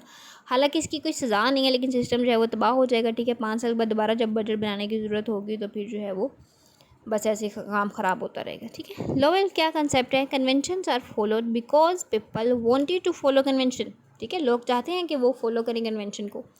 They are very proud of their convention. If they broke convention in their tenure of 5 years, then after this tenure, they also need people for election. That's why they don't break law because people love convention, ठीक है। तो इसलिए नहीं तोड़ते क्योंकि लोग जो है वो कानून से प्यार करते हैं, कन्वेंशन से, तो जी फिर उनको फॉलो करनी पड़ती है। अब हम देखते हैं क्वीन का क्या रोल है, ठीक है। क्वीन के पास कौन कौन सी अथॉरिटीज़ हैं, जुडिशल पावर्स क्या हैं, लेजिस्लेटिव पावर्स क्या और एग्जीक्यूटिव अथॉरिटी उसके पास क्या है। ये क्वेश्चन भी पेपर में आता है। UK कॉन्स्टिट्यूशन से रेलिवेंट के queen rain but doesn't rule discuss, यानी उन्होंने कहा है कि क्वीन जो है वो रेन तो करती है लेकिन रूल नहीं करती। रेन का क्या मतलब है कि यानी वो आती तो है कंट्रोल में, पावर में आती है, लेकिन वो रूल नहीं कर पाती। क्यों? ठीक है। UK started from absolute monarchy पीछे हम पढ़ चुके हैं कि ये बेसिक जो है वो स्टेप होता है, ठीक है, जब एक ही बंदा हुकूमत कर रहा होता है, ठीक है। किंग ही सब कुछ होता है, king was all in all, एक बंदा हुकूमत करता है। तो तब ये शुरू हुआ UK में। Through the process of evolution, वक्त के साथ साथ बढ़ता गया, ठीक है, मोनार्की फिर कन्वर्ट होगी किस में? डेमोक्रेसी में। डेमोक्रेसी क्या होती है? जब बहुत ज़्यादा लोग जो है वो मिलकर हुकूमत चला रहे होते हैं। सो फंक्शंस एंड पावर्स देखते हैं one by one. Legislative power to summon the session of HOC। The HOC session is started from speech of queen about agenda of session, ठीक है। क्वीन का क्या काम है कि लेजिस्लेशन जब होता है, ठीक है, समन जब होता है तो वो किसकी स्पीच से शुरू होगा? क्वीन शुरू करेगी तो ही शुरू होगा, ठीक है। HOC pass the agenda then HOL, सबसे पहले HOC कोई बिल पास करेगी, फिर उसे HOL अप्रूव करेगा, bill pass. After that queen pass the session is procured by the queen, तो फिर ठीक है उसके बाद जो है वो क्वीन उसको साइन करेगी और फिर ख़त्म भी जो है वो क्वीन ही करती है सेशन को। सेकंड पावर है executive authority. Queen is head of state, ठीक है। हेड ऑफ स्टेट कौन है? क्वीन है। Head of government is, government का हेड PM है, लेकिन स्टेट की हेड कौन है? Queen. It is also called cabinet. All executive powers are run in state by the name of queen, ठीक है। जितनी भी रियासतें चल रही हैं वो सारी पावर किसके पास है? क्वीन के पास। She is a commander in chief of all arm forces, ठीक है। जितनी भी उनके अंदर आर्मी है UK में, उन सब की भी कमांडर इन चीफ कौन है? Queen. Appointments of all is done by her, ठीक है। जितनी भी अपॉइंटमेंट्स होनी है वो भी सारी क्वीन ने ही करनी है। All the treaties are also done by the queen, जितनी ट्रीटीज़ हो रही हैं वो भी क्वीन ही करेगी। Receive and appoint of the foreign ambassador, foreign ambassador भी यही रखती है। Declaration of war is also declared by her. Peace is also maintained by her. Money power like budget is also signed by her. ये सारे काम queen ने करने हैं, ये इसकी एग्जेक्टिव पावर्स थी, ठीक है। PM जो है हमेशा बड़ा होता है, प्रेसिडेंट जो है वो हमेशा छोटा होता है, ठीक है। एग्जेक्टिव पावर क्या होती है? आमतौर पे हर जगह जो है वो डिफरेंट होती है। पावर ऑफ अपॉइंटमेंट और फॉरेन पॉलिटिशियन ट्रीटीज जो है, ठीक है। क्वीन जो है is just a paper tiger, ठीक है। अब हमने इसकी पावर्स देख ली कि क्वीन के पास क्या क्या काम है। जुडिशियल पावर्स रह गई हैं। जुडिशियल पावर्स क्वीन के पास कौन कौन सी हैं? अपॉइंटमेंट ऑफ जजेस of different courts, pardon, declaration is also done by her, ठीक है। In real the queen of UK can do no wrong, ठीक है। क्वीन जो है वो कोई गलती भी नहीं कर सकती, ठीक है, कोई भी गलत काम नहीं कर सकती। आप कह सकते हैं queen is just paper tiger, ठीक है, पेपर टाइगर ही है, यानी शेरनी तो है लेकिन सिर्फ पेपर ही हद तक, ठीक है। दूसरी लफ्ज़ों में आप इसको कह सकते हैं क्वीन इज़ रबर स्टैम्प, ठीक है, रबर स्टैम्प के तौर पे काम करती है। क्यों? क्योंकि कैबिनेट बोलता है ना क्वीन को कि सेशन बुलवाओ, मैंने सेशन करना है, जो साल में उसने एक दफ़ा करना है। तो अभी हमने देखा कि वो शुरू भी क्वीन ही करती है, ख़त्म भी क्वीन ही करती है, और सबसे एंड पे साइन भी क्वीन ही करती है। पहले HOC देती है, साइन करती है, ठीक है, कोई बिल पास करना है, फिर उसके बाद HOL, और उसके बाद जो है वो क्वीन, ठीक है, और वही स्पीच देती है जो उसे लिख के दी गई होती है, ठीक है। कैबिनेट ने ही दी है उसे स्पीच, ठीक है। HOC से कि जब बिल पास होता है तो उसके ऊपर जो है क्वीन ने साइन करना है, लेकिन कैबिनेट की मर्ज़ी से हो रहा है, ठीक है। उसे अगर HOC ने साइन कर दिया ना तो क्वीन की मजाल नहीं है कि क्वीन जो है उस पे ऊपर साइन ना करे, ठीक है। क्वीन को अगर PM या कैबिनेट की तरफ से कोई भी डेथ वारंट भी आ गया ना, अगर किसी का कि इसको डेथ वारंट जारी करना है, तो क्वीन ने भाई उसके ऊपर साइन करना ही करना है, उसको भी करना ही है, क्योंकि ये क्या है, एक कन्वेंशन है, तो कन्वेंशन को तोड़ नहीं सकती वो, ठीक है। फिर जो वो PM रखती है, ठीक है, PM उसने कहाँ से रखा है, HOC में से रखा है ना, वो भी लीडर ऑफ मेजोरिटी पार्टी से ही आया हुआ है, तो ये भी जो है वो कन्वेंशन तोड़ नहीं सकती, ठीक है। तो ये जस्ट लाइक रबर स्टैम्प है, यानी है तो ऑनर हर चीज़ की, लेकिन उसने करना वही है जो उसे कहा जा रहा है, ठीक है। अगर उससे कोई गलती हो जाती है, ठीक है, या उसने गलत साइन कर दी है, ठीक है, मिसाल के तौर पे कोई गलत बात कही है किसी ने, HOC ने, बिल पास हो गया, अब जाहिर है क्वीन के पास आया, उसने तो साइन करना ही करना है, लेकिन फिर पकड़ा भी क्वीन को नहीं जाएगा, बल्कि HOC वालों को ही पकड़ा जाएगा, ठीक है, क्योंकि उसने तो सिर्फ साइन किया ना, क्योंकि वो तो उसने करना ही करना था, तो फिर पकड़ा भी वही जाएगा जो उससे साइन करवा रहा है, ठीक है। इसी वजह से कहते हैं कि queen is raining not ruling in UK state, यानी वो रेन तो कर रही है लेकिन रूल नहीं कर रही, ठीक है। In political system of UK HOC is just like a car, ठीक है। हाउस ऑफ कॉमन्स क्या है, कार है। Cabinet is its axle, cabinet इसका क्या है, एक्सल है, ठीक है। PM is its driver, prime minister इसका ड्राइवर है, and queen is the stepney of car, ठीक है। क्वीन क्या है, स्टपनी के तौर पे काम कर रही है। स्टपनी क्या होती है, जो स्पेयर व्हील होता है। सो पावर किस तरह डिवाइड है UK के सिस्टम में, किंग से पावर आ गई पार्लियामेंट में, पार्लियामेंट से गई कैबिनेट में, कैबिनेट से गई PM में, किंग यहाँ पे क्वीन है, ठीक है। तो प्रोसेस ऑफ एवोल्यूशन इसका ये है, when the leader is elected the system is called democratic. So PM जो है वो दूल्हा होता है, आप कह सकते हैं कि वो दूल्हा है, ठीक है। इलेक्शन में बाकी सारे तो दीवाने होते हैं, लाखों लोग जो हैं वो मारे जाते हैं पार्लियामानी निज़ाम के अंदर, सिर्फ PM ही उसके अंदर दूल्हा होता है। PM is just like a dictator, but in real he is an dictator, because whenever he demand anybody HOC resign he would be bound to resign, ठीक है। लेकिन अगर वो ऐसा नहीं करेगा, ऐसा करने से पार्टी ख़राब हो जाएगी, और लोग भी तो देख रहे हैं ना कि वो क्या कर रहे हैं, ठीक है। देन ही विल कॉम्प्रोमाइज़, उसे कॉम्प्रोमाइज़ करना पड़ता है। So true dictator will never ever compromise. HOC को भी जो है वो डिजोल्व कर सकता है, ठीक है। तो ये सारे काम जो है वो होते रहते हैं।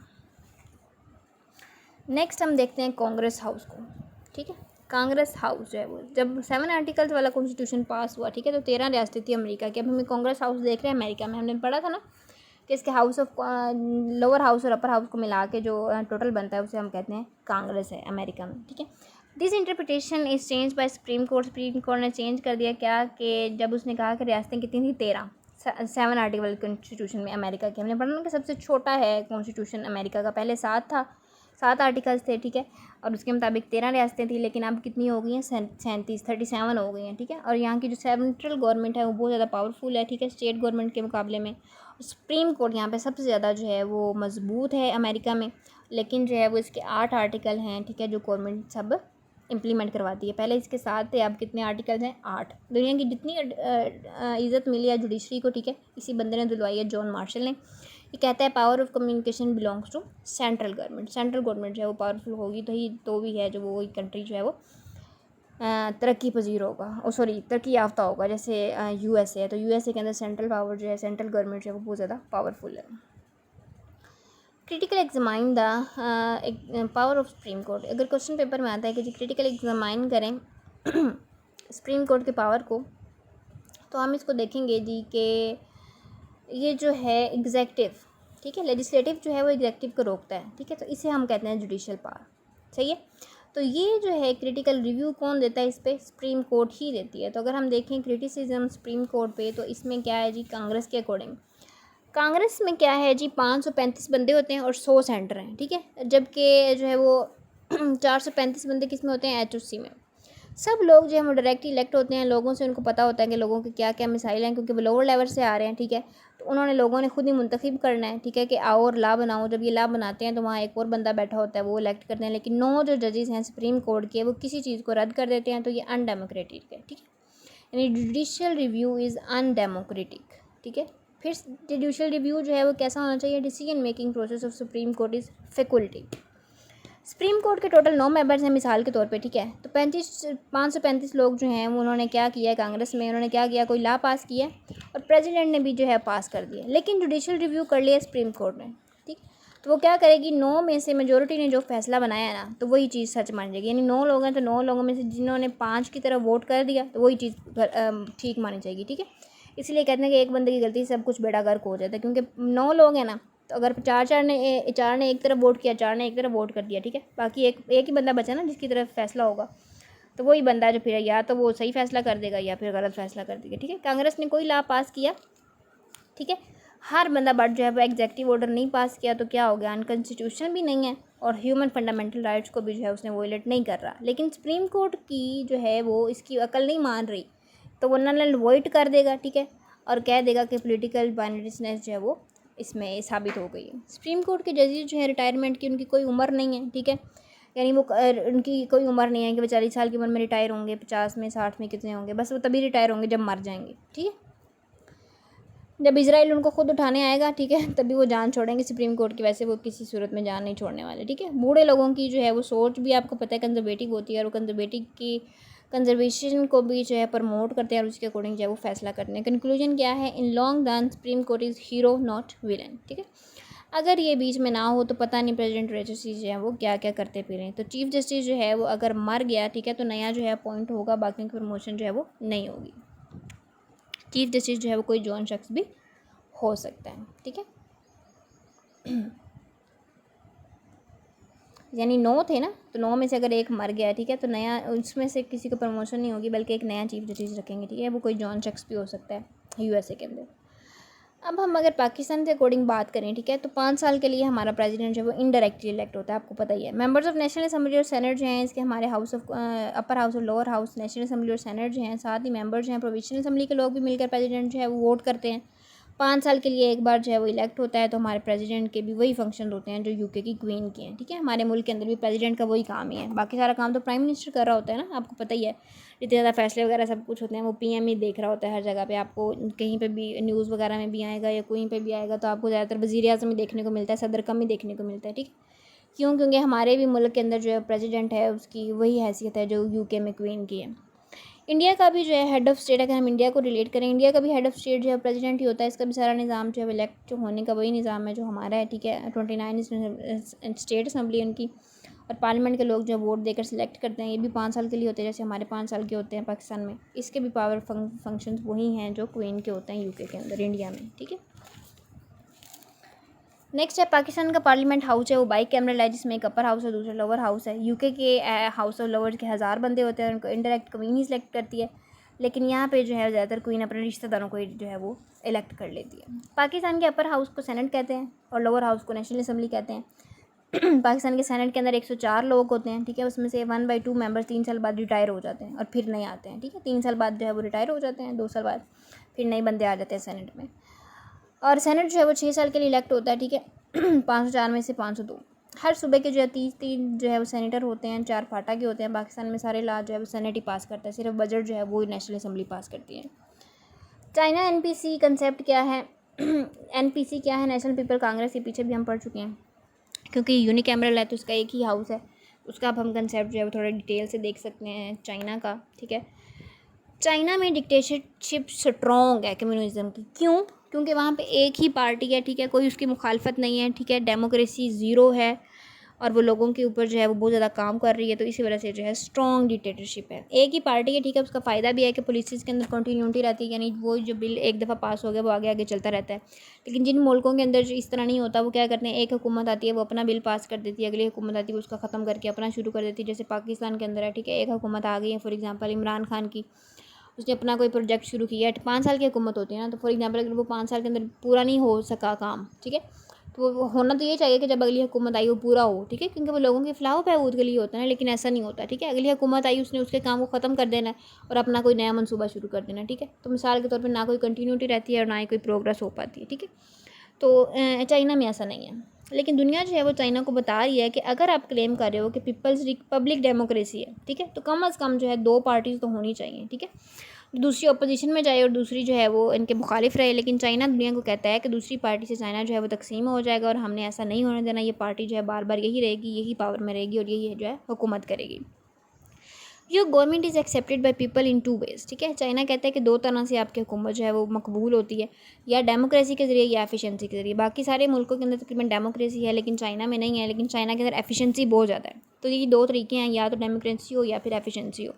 तो चाइना के निज़ाम में जी भाई एफिशिएंसी बहुत ज़्यादा है, इसलिए एक्सेप्टेबल भी है। वहाँ के लोग जो है वो कुछ नहीं कहते और आप देख रहे हैं कि चाइना जो है वो सुपर पावर बन रहा है। एक तरह के लोग बोलते हैं जी कि हमें रोटी, वहाँ के लोग जो है वो कहते हैं कि हमें रोटी कपड़ा मकान दे दो, ठीक है, बाकी हम आप कुछ भी करो, हम कुछ नहीं कहेंगे। चाइना की हुकूमत यही कर रही है भाई, उनको रोटी कपड़ा मकान सब कुछ दे रही है, लेकिन वो उनको कहती है कि just take your social rights but be such in your political matters. और कुछ लोग होते हैं वो हुकूमत से कुछ नहीं मांगते, ठीक है, लेकिन लिबर्टी मांगते हैं। आजकल तो अमेरिका में लोग कह रहे हैं कि हज़रत ईसा अलैहिस्सलाम जो है वो एग्जिस्ट ही नहीं करते, क्योंकि वहाँ जो है वो लिबर्टी है, ठीक है, आज़ादी है, वहाँ के लोग कुछ भी कह सकते हैं। लेकिन चाइना में ऐसा नहीं है, ठीक है। आप कुछ भी जो है वो अपनी आम बंदा राय नहीं दे सकता, लेकिन जो है हुकूमत जो है वो लोगों को फ्री जो है वो रोटी कपड़ा मकान सब कुछ दे रही है। आपने देखा होगा कि चाइना के अंदर गरीबी नहीं है, क्योंकि वहाँ की हुकूमत ही उनको सब कुछ प्रोवाइड कर रही है। लेकिन वो कहती है कि फिर आपने सियासत के मामलात में नहीं बोलना, ठीक है। चाइना में कंट्रोल कैपिटलिज्म है, ठीक है। कैपिटलिज्म यही है ना कि कैपिटल लोगों का राज है, बाकी जो है वो उनको सुनते हैं। तो कैपिटलिज्म को अगर आपने कंट्रोल ना किया तो ये आपको कंट्रोल कर लेगा। लेकिन अमेरिका में कैपिटलिज्म है, ठीक है। चाइना में आप जो है वो ज़मीन नहीं ख़रीद सकते, ठीक है, क्योंकि हुकूमत आपको पहले ही रहने के लिए जगह दे रही है, तो आप खुद से जो है वो नहीं ख़रीद सकते। वो जो है वो हुकूमत के अंदर ही होगी सारी ज़मीन जो एक्स्ट्रा है सारी। All the billionaires are also controlled by president, ठीक है। ना ही आप कोई बैंक ख़रीद सकते हैं चाइना में, ठीक है, लेकिन यूएसए में आप अपनी मर्ज़ी से जो मर्ज़ी ख़रीद सकते हैं। आप पूरी स्टेट भी ख़रीद सकते हैं, ठीक है। वहाँ पर तो आप जेल भी ख़रीद सकते हैं अमेरिका में। एससी स्टैंडिंग कमेटी जो है एनपीसी की गैर हाज़िरी में उसको देखती है, ठीक है, लेकिन असल अथॉरिटी जो है वो एनपीसी की होती है, नेशनल पीपल कांग्रेस की। 6 साल के बाद जब एनपीसी की मुद्दत ख़त्म होती है नेशनल पीपल कांग्रेस की, तो फिर नई जो आने वाली ऐसी है एस स्टैंडिंग कमेटी, वो वहाँ का कंट्रोल रखती है, ठीक है। उनका प्रेसिडेंट जो है वो लाइफ टाइम के लिए भी बन सकता है, और एनपीसी पे भी डिपेंड करता है कि कितने साल के लिए जो है वो इलेक्ट करती है प्रेसिडेंट को। 5 साल के लिए भी हो सकता है और लाइफ टाइम के लिए भी हो सकता है। चाइना में जो है आपने घर पर बैठ के भी क्या करना है जी, अगर आपने घर भी बैठे ना चाइना में, और अगर आपने उसके सदर के ख़िलाफ़, प्रेसिडेंट के ख़िलाफ़ कोई ऐसी बात कर दी है किन शी चिनपिंग के, तो फिर आपकी ऐसी की तैसी है, ठीक है। और अब पाकिस्तान का सोच रहे हैं कि चाइना क्यों तरक्की कर रहा है, ठीक है, मैं भी वैसे ही करता हूँ। पाकिस्तान कहता है कि चाइना जो है वो दिन ब दिन तरक्की कर रहा है, मैं भी वही कुलिया बनाता हूँ और मैं भी जो है वो तरक्की की तरफ आ जाता हूँ, ठीक है। मिसाल के तौर पे अगर हुकूमत लोगों को हुक्म दे कि ये जगह छोड़ दो, यहाँ पे डैम बनाना है, ठीक है, तो आपकी मजाल नहीं है कि वो आप जगह ना छोड़ो। लेकिन चाइना अगर यही हुक्म देगा तो वो अपने लोगों को किसी और जगह घर भी बना कर देगा, ठीक है, कि यहाँ पर रह लो, वो जगह खाली कर दो, मुझे वहाँ पे डैम बनाना है। लेकिन पाकिस्तान ऐसा नहीं कर सकते, ठीक है। जैसे पाकिस्तान ने आप पीछे क्या किया था, काला बाग डैम बनाया था, ठीक है, लेकिन कल को कुछ मसला हुआ तो वो क्या हुआ, सारा का सारा शहर डूबेगा। लेकिन हुकूमत जो है उसके लिए कोई भी मसला नहीं किया, कोई भी होमवर्क नहीं किया हुआ, ठीक है। अमेरिका भी यही काम करती है, ठीक है, लेकिन वहाँ पे डेमोक्रेसी है तो फिर बहुत वहाँ पे काम जो है स्लो हो जाता है, क्योंकि मुखालिफ पार्टी जो है वो अपना पॉइंट ऑफ व्यू बताती हैं और फिर सारा जो है वो काम स्लो हो जाता है। लेकिन चाइना के अंदर डिसीजन मेकिंग पावर जो है बहुत ज़्यादा इंक्रीज़ है। वहाँ के अवाम नामंजूर नहीं कर सकती, उन्हें मानना ही पड़ता है। लेकिन हुकूमत जो है फिर उनको उसका मुतबादल भी देती है और फैसिलिटेट भी करती है, ठीक है, इसलिए लोग जो है वो मान भी लेते हैं खुश दिली से। इसीलिए जो है वो चाइना आइडियल स्टेट है, ठीक है। तो कोई स्पेसिफिक बात जो है वो इससे पूछ सकते हैं, ठीक है, या फिर ये भी क्वेश्चन पेपर में आ सकता है कि specific principles of ideal state लिखे, तो आप इसमें आप चाइना के बारे में लिख सकते हैं, चाइना की सारी गवर्नमेंट के बारे में। ये भी पॉइंट जो हमने सारे पढ़े हैं। तो नेक्स्ट हमने इंशाल्लाह जो है नेक्स्ट वीडियो में, आज की वीडियो थोड़ी लंबी होगी लेकिन कोई बात नहीं, आज हमारे सारे टॉपिक जो है वो कंप्लीट हो गए हैं। जितने भी मुल्क इंपॉर्टेंट थे हमने सारे उसके क्वेश्चन भी कर लिए, किस तरह क्वेश्चन पेपर में आता है और आपने उसे किस तरह से अटैम्प्ट करना है, ठीक है। स्टेट सिस्टम जो है हम कल इंशाल्लाह जो है वो स्टार्ट करेंगे और फिर उसको हम 1 बाय 1 गो थ्रू करेंगे कि इसका ओरिजिन कहाँ से हुआ, इसकी स्टेट कहाँ है, इस्लामिक इसका कंसेप्ट पीछे क्या था, ठीक है, उम्मा का क्या रोल है, ये सारा जो है 1 बाय 1 हम नेक्स्ट वीडियो में इंशाल्लाह करेंगे। अभी हम जस्ट थोड़ा सा लास्ट 2-3 मिनट्स के अंदर हम थोड़ा सा गो थ्रू करते हैं कि अगर हमें पेपर क्वेश्चन में आ जाता है पॉलिटिकल साइंस रेलिवेंट या कोई भी इस तरह का क्वेश्चन है, हम अपने सब्जेक्टिव पेपर लिखना है डिस्क्रिप्टिव, तो उसे किस तरह अटैम्प्ट करना है। आपको पता है कि CSS के पेपर्स में जितने भी क्वेश्चन आते हैं वो सारे लॉन्ग क्वेश्चन होते हैं। 20-20 नंबर का एक क्वेश्चन होता है, ठीक है। तो 20 नंबर के क्वेश्चन को आपने किस तरह अटैम्प्ट करना है। फॉर एग्जांपल, अगर एक क्वेश्चन पेपर में आया है कि आप राइट कर सकते हैं, ठीक है, अपने नोट्स में, examine the view of Hegelian separate is nothing but evolution of human consciousness to the rationalisation of political maturity for global human को एग्जिस्टेंस, ठीक है। यानी हीगल का कंसेप्ट यहाँ पे उसने पूछा, ठीक है। तो ये CSS के 5 पेपर्स में आ चुका है 2023 में, इस वजह से मैंने ये क्वेश्चन कोट किया, ठीक है। तो आपने कोशिश करनी है कि 20 नंबर के जवाब के लिए आपने कम अज़ कम भी जो है 6 साइडें पेज की लिखनी है, यानी पूरे 3 पेज, अगली साइड पिछली साइड। लेकिन अगर आप सिंगल पेज शीट देखें तो 6 पेज कम अज़ कम जो है वो आपने लिखना है, ठीक है। ज़्यादा से ज़्यादा 8 पेज, लेकिन कम से कम जो है वो 6 पेज। 8 पेज इसलिए नहीं मैं सजेस्ट कर रही क्योंकि ज़ाहिर है आपने पेपर का टाइम भी मैनेज करना होता है, 2 घंटे तकरीबन आपके पास होते हैं, 2-2.5 घंटे। तो उसमें आपने जो है वो कंप्लीट करने होते हैं 4 क्वेश्चंस, ठीक है। 20 नंबर के MCQs होते हैं, वो आपको पहले 15-20 मिनट के आधा घंटा दिया जाता है, उसमें अपनी अटेंडेंस भी मार्क करनी होती है, ठीक है। फिर बबल्स भी फिल करनी होती हैं, तो ये सारा काम आपने साथ साथ करना होता है। तो 6 साइड्स इनफ हैं, ठीक है। अगर आपका क्वेश्चन रेलिवेंट है, आपने एग्जैक्ट लिखा है, तो आपको जो है एग्जामिनर अच्छे मार्क्स देता है। अभी हम देख लेते हैं किस तरह अटैम्प्ट करना है, ठीक है। 6 साइड्स ऑफ पेजेस आपने लिखनी है। सबसे पहले कोई भी क्वेश्चन आप स्टार्ट करें, उसमें आपने इंट्रोडक्शन लिखना है, ठीक है, तकरीबन आधे पेज पे उस क्वेश्चन के बारे में इंट्रोडक्शन हेडिंग देगी, ठीक है। फिर अब इस क्वेश्चन में उन्होंने हीगल का कंसेप्ट पूछा, ठीक है। तो आप उसमें बताएंगे, एक्सप्लेन करेंगे हीगल डायलेक्टिक का आइडिया दिया था ना उसने, तो हम यहाँ पे लिखेंगे एक्सप्लेन हीगल्स डायलेक्टिक ऑफ आइडियाज़, तकरीबन आधे पेज पे, ठीक है। एक पेज हो गया। फिर नेक्स्ट पेज पे हम हीगल के कंसेप्ट की डायग्राम बनाएंगे, वो आधे पेज पे, ठीक है। बनाने के बाद फिर हम लिखेंगे explanation of Hegel ideas, Hegel के आइडियाज़ बताएंगे डिटेल्स के साथ, ठीक है। जो हमने डायग्राम बनाई है उसको एक्सप्लेन करेंगे तकरीबन 3-4 पेजेस पे, ठीक है। फिर हमने लाजमी तौर पे क्रिटिसिज्म लिखना है, क्योंकि यहाँ पे हम क्रिटिसाइज़ भी देखा ना पीछे, वेस्टर्न में और मुस्लिम में सब पे क्रिटिसाइज़ हुआ, तो क्रिटिसाइज़ लिखेंगे हम कि किसने किया, कार्ल मार्क्स ने किया था हेगल के कंसेप्ट पे, वो क्रिटिसाइज्म लिखेंगे हम तकरीबन आधे पेज पे, ठीक है। फिर क्रिटिकल एनालिसिस करेंगे आधे पेज पे, और लास्ट पे जो है कंक्लूजन आपने लाजमी लिखना है, चाहे 2 लाइन में लिखें, 3 में, हेडिंग दे के आपने लिखना है कंक्लूजन, ठीक है। तो शॉर्ट, जब क्रिटिकल एनालिसिस लिखना है उसमें हमने शॉर्ट सा बताना होता है कि इस पॉइंट की वीकनेसेस क्या थी, स्ट्रेंथेस क्या थी, अपॉर्चुनिटीज़ क्या और थ्रेट्स क्या हैं, ठीक है। अपनी वर्डिंग में हमने लिखना होता है कि हमारी एनालिसिस क्या है, इस कंसेप्ट में इसका ठीक था या नहीं ठीक था, ठीक है। अपनी इंटरप्रिटेशन लिखी होती है, ठीक है। तो ये जस्ट मैंने आपको आइडिया दिया कि किस तरह से जो है वो आप क्वेश्चन जो है सॉल्व कर सकते हैं, ठीक है। तो बाकी इंशाल्लाह जो है हम कल की वीडियो में देखते हैं state of government, state system. So अपना ख्याल रखें और मेरे चैनल को जो है सब्सक्राइब कर दें। सो अल्लाह हाफिज़।